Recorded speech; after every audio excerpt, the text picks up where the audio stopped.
And then next, we had a wonderful opportunity. So it first is appearing in this month's newsletter. If you did not get a copy of this month's newsletter, they were out on the front desk and we put some on the tables. But one of our own members, one of our clients, as a matter of fact, Bill Folks, faced an incredible tax situation in DeKalb County. And he was able to, with the help of some of our staff, of course, and some attorneys, of course, save $11,000 a year for 3 years. So where is our young tax executive? Stand up back there. You can't just, okay. I did some research. It looks like DeKalb County and Forsyth County overall in the state were probably the worst counties in the state of Georgia. We saw basically they were doubling these facilities. So keep that in mind. We work on contingency, so once we save you money, it's nothing. So feel free to... Now remind them who you are. My name is Michael Abdallah. I'm a commercial property tax professional.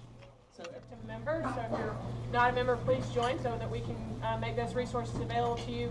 Some examples of those include the Georgia lease, which is available for download on that side. Also, PowerPoints and educational PDFs from these meetings will be available on that side as well. So Camille is our website pro, and she's really good at explaining how to get onto that side of the website. So if you have any questions, don't hesitate to call us, and we'll get everything rock and rolling. But you should have, if you're a member, you should have received information that was your login information for that side of the website.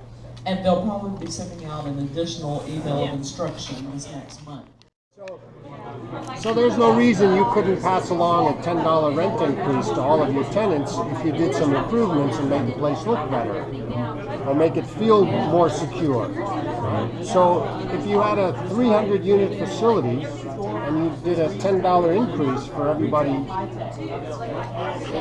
your paybacks in 5 months are to spend $15,000. Right. And that $10 increase is going to last forever and also help you increase your street rate. I would think that'd be a pretty good ROI for a storage owner.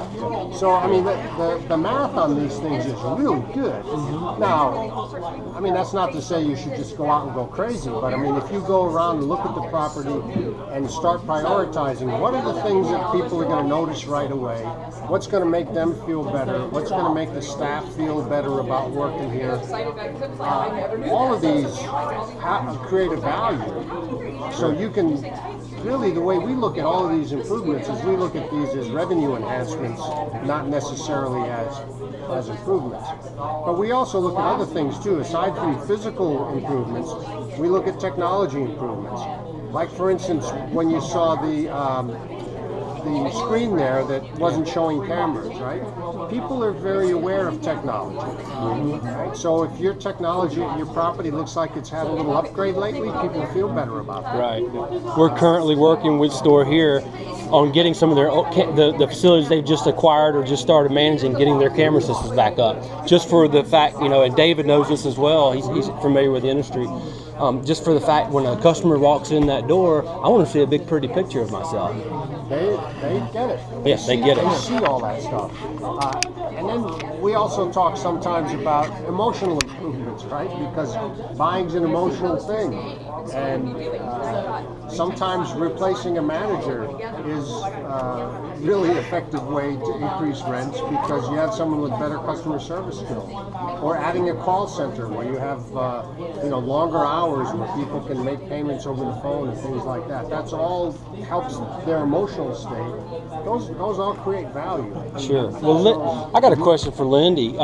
What is the basic tenure for a self-storage manager, for a site manager? How long do they stay? And a good manager is in it for life. Really? I've seen some like that. I've known for 14 years that I've been in this industry. Some managers who have been in the same position for 12, 14, 16 years. They're content with it. They're happy, they're good, I've had mine for 16 years. Good. Yeah. There you go. So I would think that would be hard to beat as an owner. Yeah, I mean, it's good. They know the property as long as they continue to stay eager and engaged in it. I think that's the biggest challenge is when you've got somebody who's been in a position that long. they're kind of like, this is how I do it. And whenever I came in, we didn't even have like a management software system. So I'm going, okay, we're getting rid of everything that you do the way you do it, and we're going a different direction now. Right. And she's managed to keep up, but you have to have a lot of patience with people. But the thing is, my big point was for 16 years, I've had somebody that I know that I can trust beyond a shadow of a doubt that everything is going to be handled. I would think that's as important as anything. And my customers know them like a friend. To come Right. and talk to them, and people just know the name of the business now after so long, and she's part of it. So it's like, regardless of what I've got to do to make maybe her job a little easier, or That's her baby. Yeah, I still just try to feed it to her, Right. and get it taken care of. But now you can use boxes, you can use moving supplies, there's a lot of different things that you can add. So when you're sitting down with your Google person, whoever that may be, understand that up front. Don't let them sell you 11,000 apples. It's not 11,000. Don't let them sell you or get them to sell you a zip code or a region or a county. Because you're not going to do business with everybody in your county zip code.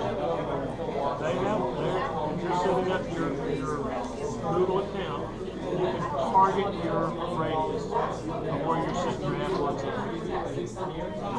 I used to say 3 to 5 miles, now I say go 10 miles. But take a little time and go on the web and do a cell tower search in your area and find out what most cell towers are and adjust your radius based on those cell towers around your facility. People are basically lazy. When they come into your market area, they're searching for a storage facility. Yours pops up because you've done all this up front. You take care of all the back end stuff. They're going to hit directions and they're going to pass 5 facilities. Our primary market for the last 25 years has always been 3 to 5 miles. But the more technology that comes out, I'm seeing a lot more people get customers from 7 to 10 miles, primarily because of that cell phone service. They'll walk in, they'll walk into a family cell phone. If you get your managers trained to ask, oh, yeah, I family cell phone.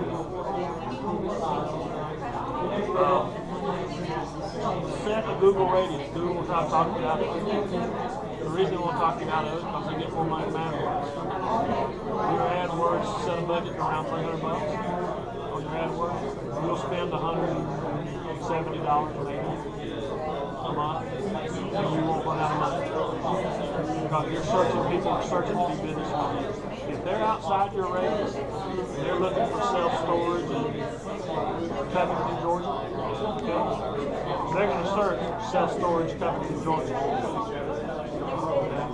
They're not going to say, find me the next storage facility. Being serious. And you're going to come up with a search. And they're going to make the search. You do those 5 things, and you do them correctly. You get on the front page of Google, and you'll stay on the front page.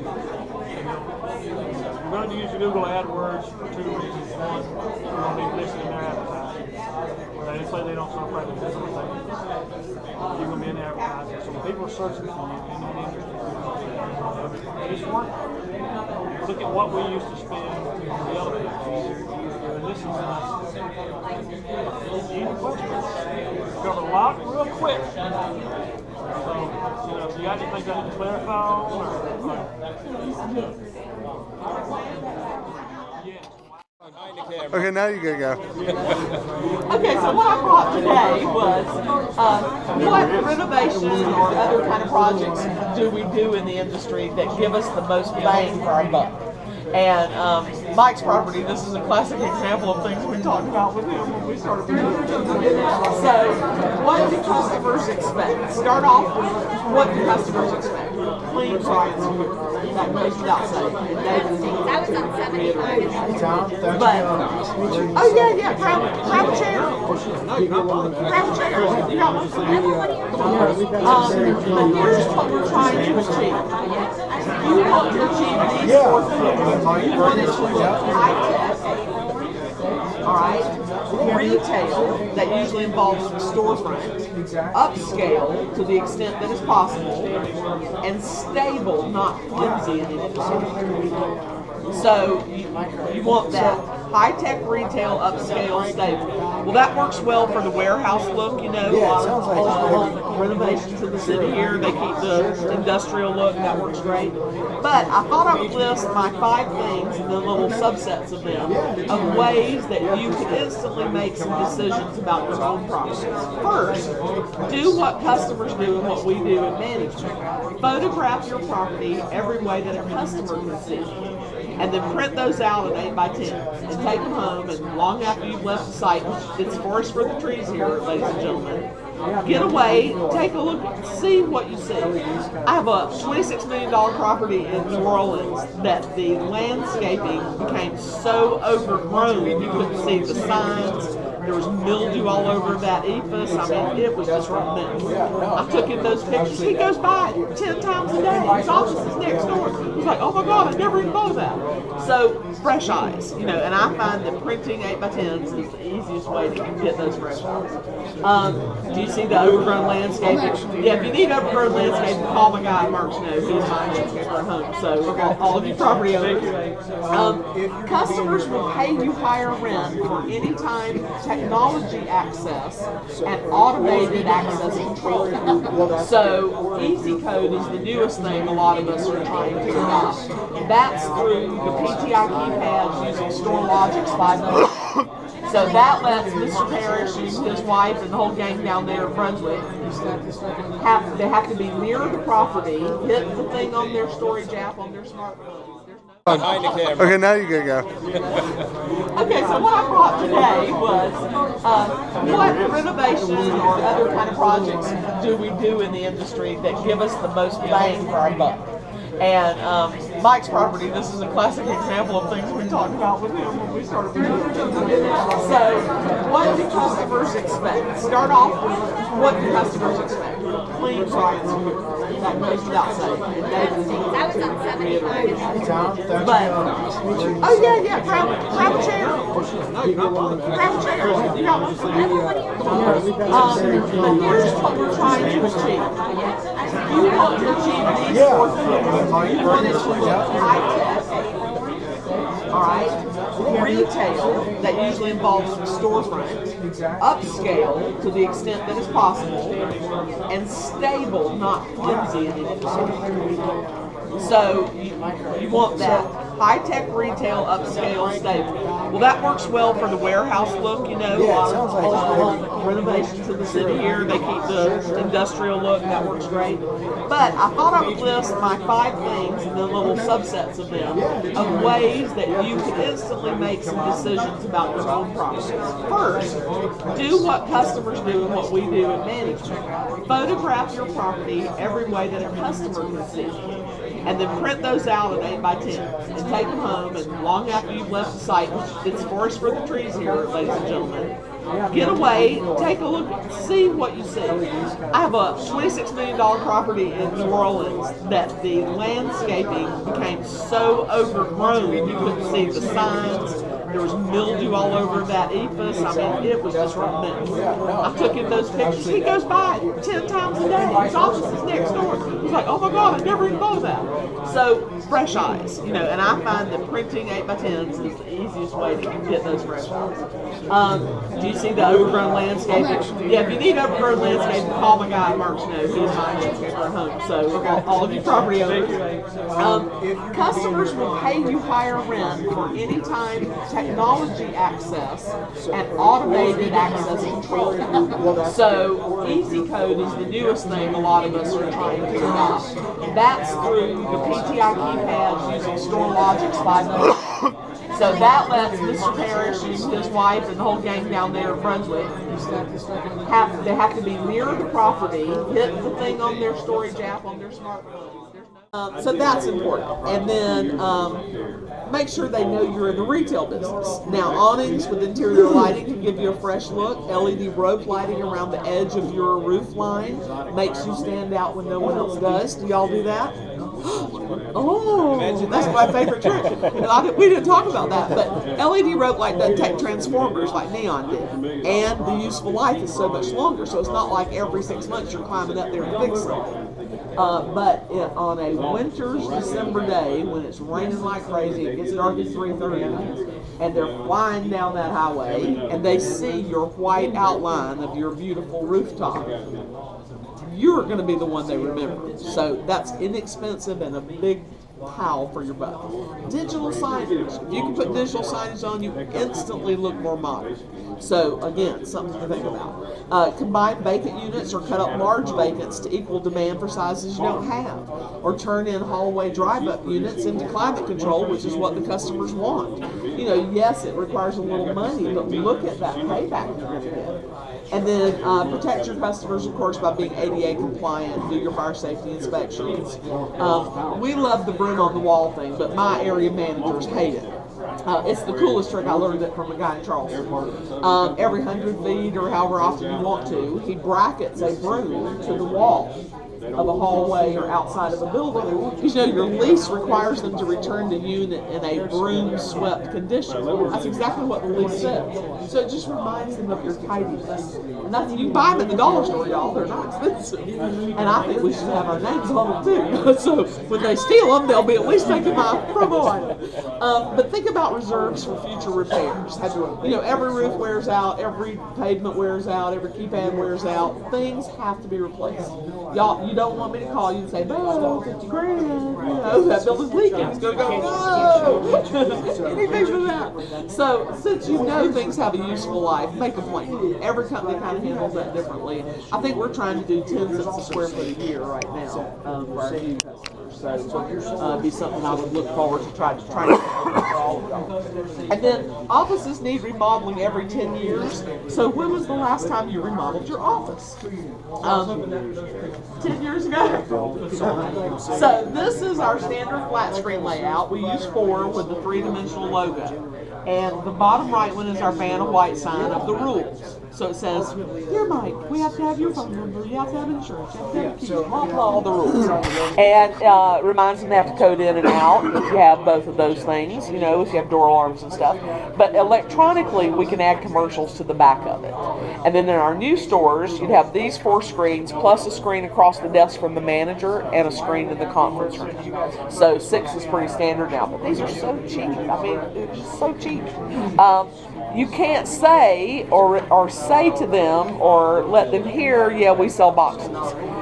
When you photograph your box showroom, do you say we sell boxes? Because if it doesn't, that you can smack them in the face with it. "Oh, do you sell boxes here?" So you really have to use signage to comfort and inform the customer, and that's one of the reasons we use this. The conference room has 24-hour access to the customers in good standing by coming in off the loading area using a keypad. So if we had easy code, I'd have a record, you'd know who used our conference room even if you were the boss of all that crew. They could have training classes there, anything. This store had 150 people through her conference room last July. So they can sit down and be happy and comfortable. Hey, can I jump in on something on this conference? Does anybody have conference rooms, large conference rooms? I was a former B&I member of a local chapter. You cannot find conference rooms. They are incredibly expensive. We don't have a B&I $200 to chapter in Brunswick. $300 a half day. When I was here in Atlanta, hotels are so jammed up. Oh, yeah. If you've got a conference room, contact those groups because they need inexpensive, high visibility, morning or after lunchtime conference rooms. For about 25 people. Yeah. You can get Absolutely. You don't have to put them all around the table, but you can at least accommodate them. We want to be able to get about 25 in the room, and we want a 10-foot table. And the chapters will pay. Oh, yeah. Chapters will pay an Thank you, Mike. This is our model unit. Again, visual merchandiser. People remember color. They don't remember that you showed them what a 5x5 area was. They'll remember, "Oh yeah, I want that yellow and red one."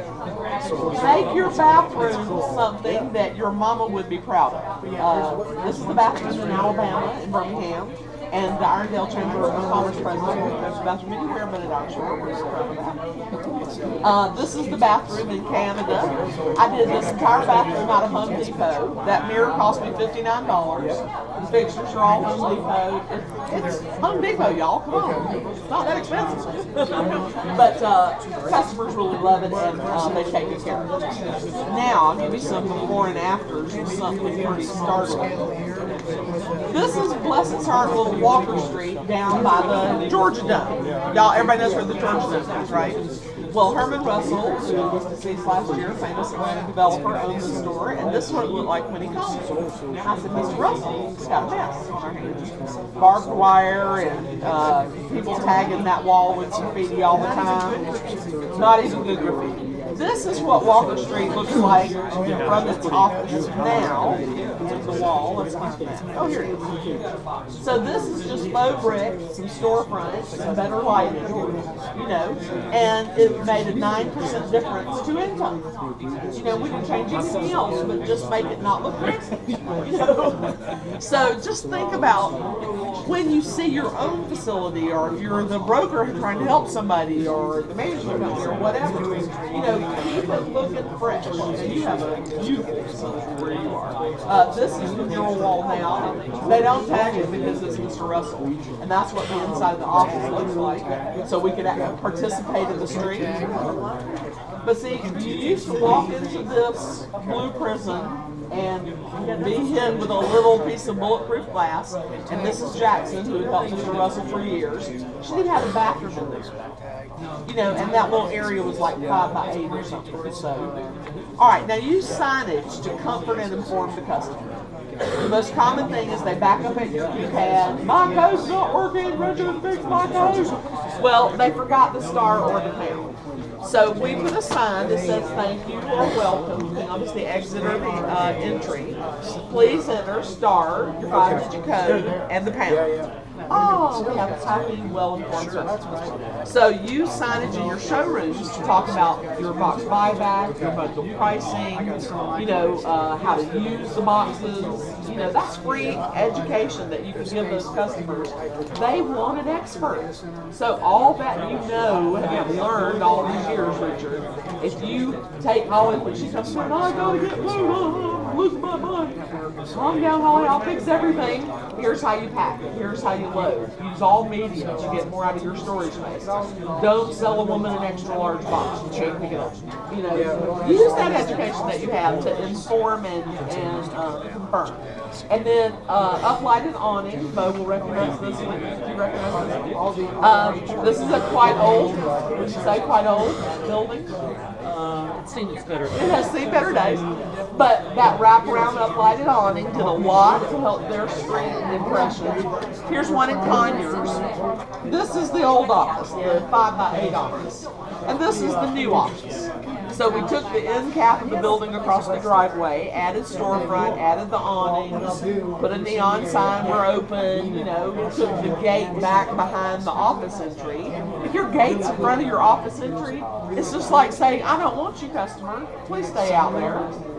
You know, so sometimes you have to reconfigure how the gate and the approach to the store is. And it's worth moving a gate just to get that, because we sell boxes to people that are not customers now, that become customers later, because they can pop in and buy boxes from us, or whatever. Here's one up in Marietta that we remodeled, and it was the same old style office. So they have a new little coffee bar, they have a retail showroom, a couple of flat screens with a little storefront window in there, and she made a 26% improvement to that store year over year, and all we did was remodel the office and paint the doors. So what do your doors look like? You might try Everbright to take oxidation off. It lasts about 5 years. Or you can use that DuPont Imron paint, weather barrier, that lasts 15 years. It's more expensive. Or you can replace. So, you know, depending on what kind of doors you have, their configuration, how old they are, maybe door replacements in order for you. But whatever you've got on a physical property, it's going to wear out. And you need a plan in capital reserves to make those repairs.